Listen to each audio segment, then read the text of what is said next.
दंडासन में बैठ जाएं। बाजुओं को सिर के ऊपर ले जाएं और धड़ को सीधा तान के रखें। आगे झुकें, पैरों को दोनों हाथों से पकड़ें। कोशिश करें कि अपने माथे या टोड़ी को घुटनों पे टिका पाएं। इसी मुद्रा में 30 से 60 सेकंड्स तक रहें। इस आसन से पेट की मांसपेशियों पर लाभ होता है। यह हृदय को आराम देता है और दिमाग को ताज़ा रखता है। धीरे से हाथों को उठाएं और नीचे लाएं। शरीर को विश्राम दें।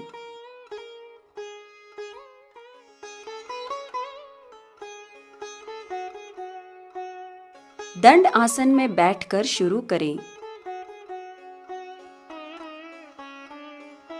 घुटनों को एक तरफ झुकाएं। पैरों और टखनों को हाथों से पकड़े और पैरों के तलों को एक साथ मिलाएं। अब पैरों को जितना हो सके उतना शरीर के पास ले आएं। छाती तनी रखें और कंधे पीछे करें। घुटनों को जमीन पर छुलाने की कोशिश करें। 30 से लेकर 60 सेकंड्स तक इसी मुद्रा में रहें। जब यह आप आराम से कर पाएं, तब आप अगला आसन करें। आगे झुके और अपना माथा या टोड़ी जमीन पर टिकाएं। यह है बद्ध कोण आसन 2।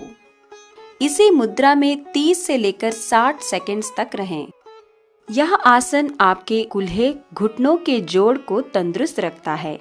निचले पेट की मांसपेशियों को भी इस आसन से लाभ होता है। शरीर को विश्राम में लाएं।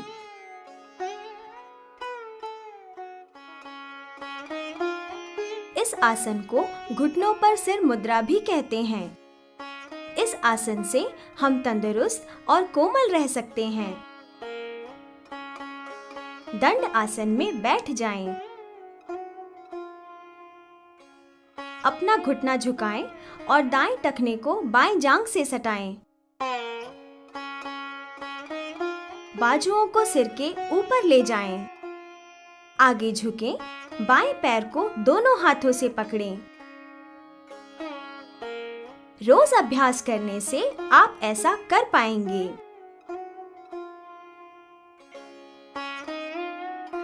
धीरे से अपने धड़ को पंजों की तरफ खींचें। माथे और ठोड़ी को घुटनों पर टिकाएं। इसी मुद्रा में 20 से 40 सेकंड्स तक रहें। इस आसन से घुटने के पीछे की मांसपेशियों में खिंचाव और ताकत आती है। गुर्दे और फेफड़ों को यह मजबूत करता है और हृदय को आराम देता है। धीरे से हाथों को ऊपर रखते हुए ऊपर की ओर आएं और हाथों को नीचे लाएं। दाएं टांग को सीधी करें और बाएं टांग को झुकाएं। इस मुद्रा को दोनों तरफ करें। 20-40 सेकंड्स तक इसी मुद्रा में रहें।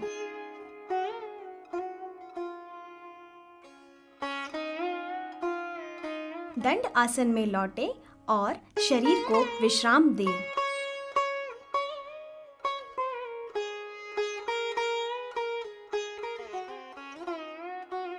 यह धनुर्मुद्रा इसलिए कहलाता है क्योंकि इसमें हमारा शरीर एक धनुर की आकृति में आ जाता है। पेट पर लेट जाएं, घुटनों को झुकाएं और टखनों को पकड़ें। सिर को पीछे खींचें, छाती और जांघों को जमीन से ऊपर उठाएं। सिर को पैरों तक ले जाने की कोशिश करें। 10 से लेकर 15 सेकंड्स के लिए इसी मुद्रा में रहें। शरीर को जितना हो सके उतना मोड़ें। अपनी बाजुओं को धनुर की तार की तरह खींचें। रीढ़ की हड्डी में लचीलापन आता है और छाती और फेफड़ों को भी यह आसन चौड़ा करता है। अपने टखनों को जोड़ें और नीचे आएं। शरीर को विश्राम दें।